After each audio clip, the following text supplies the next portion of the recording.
Right. మొత్తానికి fourth round ముగిసేసరికి ఇది అన్అఫీషియల్‌గా అంటే ఇప్పటికి అఫీషియల్‌గా కేవలం 2 రౌండ్లు మాత్రమే ఈసీ అయితే తన అఫీషియల్ వెబ్‌సైట్‌లో పెట్టింది.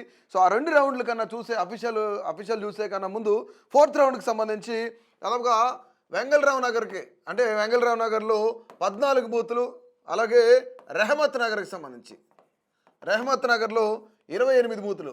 మొత్తం చూసుకున్నట్లయితే దాదాపుగా 42 బూతులకు సంబంధించి ఈ 42 బూతులలో ఎవరు మెజారిటీలో ఉన్నారు, ఎవరు కొంత ఆధిక్యతలో ఉన్నారు అనేది మనం చూసుకోవచ్చు. చాలా క్లియర్గా 4 రౌండ్లు ముగిసేసరికి ఇది అన్అఫీషియల్ మాత్రమే. ఇంకా ఈసీ అయితే అఫీషియల్గా డేటాను అయితే రిలీజ్ చేయలేదు, తన అఫీషియల్ వెబ్సైట్లో పెట్టలేదు. కేవలం 2 రౌండ్లకు సంబంధించిన అఫీషియల్ డేటానే వచ్చింది.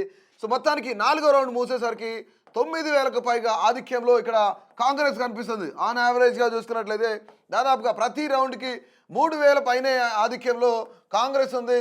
సో ఈ దిశగా ప్రయత్నిస్తే కనుక సో ఖచ్చితంగా నవీన్ యాదవ్ ఉదయం ఏదైతే మాట్లాడారో ఖచ్చితంగా 45,000 ఓట్ల మెజారిటీతో మేము గెలవబోతున్నాం, కాంగ్రెస్ పార్టీ ఇక్కడ జూబ్లీ హిల్స్ వైపోల్లో గెలవబోతుంది అని చెప్పేసి నవీన్ యాదవ్ ఏ విధంగా అయితే మాట్లాడారో సో అదే విధంగా అయితే ఉండే ఛాన్స్ కనిపిస్తూ ఉంది. ఇక్కడ వెంగళరావు నగర్ 14 డివిజన్లు, అలాగే రెహమత్ నగర్ 28 డివిజన్లు, మొత్తం 42 డివిజన్లకు కలిపి 4వ రౌండ్ అయితే కౌంటింగ్ జరుగుతుంది. 4వ రౌండ్ కౌంటింగ్ పూర్తయ్యేపటికి అన్అఫీషియల్గా పూర్తయ్యేపటికి దాదాపుగా 9,000 మెజారిటీలో కాంగ్రెస్ పార్టీ చాలా క్లియర్ కట్గా మెజారిటీలో ఉన్నట్టు తెలుస్తుంది. అలాగే ఆన్ యావరేజ్గా ప్రతి రౌండ్కి 3,000కు పైగా ఆధిక్యంలో కాంగ్రెస్ ఉన్నట్లు తెలుస్తుంది. సో ఇప్పటికి 4 రౌండ్లు పూర్తయినాయి. సో మొత్తానికి యావరేజ్ అయితే ఈ విధంగా ఉందన్నమాట. ఒక్కసారి ఈసీ ఏదైతే 2 రౌండ్లకు సంబంధించిన అఫీషియల్ డేటా అయితే తన అఫీషియల్ వెబ్సైట్లో పెట్టింది. సో ఒక్కసారి మనం చూసినట్లయితే 2 రౌండ్లు ముగిసేసరికి కాంగ్రెస్ పార్టీకి సంబంధించి 8,963 ఓట్లు అయితే కాంగ్రెస్ పార్టీ. ఇక్కడ మెజారిటీ చూద్దాం. ఇక బీఆర్ఎస్కి సంబంధించి మెజారిటీ చూసే ముందు బీఆర్ఎస్కి ఎంత వచ్చాయనేది చూసినట్లయితే ఇక్కడ దాదాపుగా బీఆర్ఎస్కి 6,015 ఓట్లు వచ్చినాయి. ఇక కాంగ్రెస్కి అయితే ఈ విధంగా వచ్చినాయి అనమాట. 8,963 ఓట్లు వస్తే బీజేపీకి చూద్దాం. బీజేపీకి అయితే కేవలం 1,308 ఓట్లు మాత్రమే వచ్చాయి. సో ఇది అఫీషియల్గా ఎవరైతే ఈసీ అయితే తన వెబ్సైట్లో పెట్టింది. సో మెజారిటీ చూద్దాం. కాంగ్రెస్ పార్టీకి మెజారిటీ 2,995 ఓట్ల మెజారిటీ అయితే చాలా క్లియర్ కట్. మనం ఇందాక మాట్లాడుకున్నట్టు యావరేజ్గా ఒక్కొక్క రౌండ్కి వచ్చి 3,000 ఓట్ల వరకు మెజారిటీ కాంగ్రెస్ పార్టీకి ఉంది అని చెప్పేసి క్లియర్గా చెప్తుంది. ఇక్కడ ఓవరాల్గా అంటే ఈ రౌండ్లు పూర్తయ్యేపాటికి ఇది కేవలం 2వ రౌండ్ అనుకుందాం. 2 రౌండ్లు పూర్తయ్యేపాటికే కాంగ్రెస్కి కంప్లీట్గా ఎన్ని ఓట్లు వచ్చినాయి అంటే 17,874 ఓట్లు వచ్చినాయి.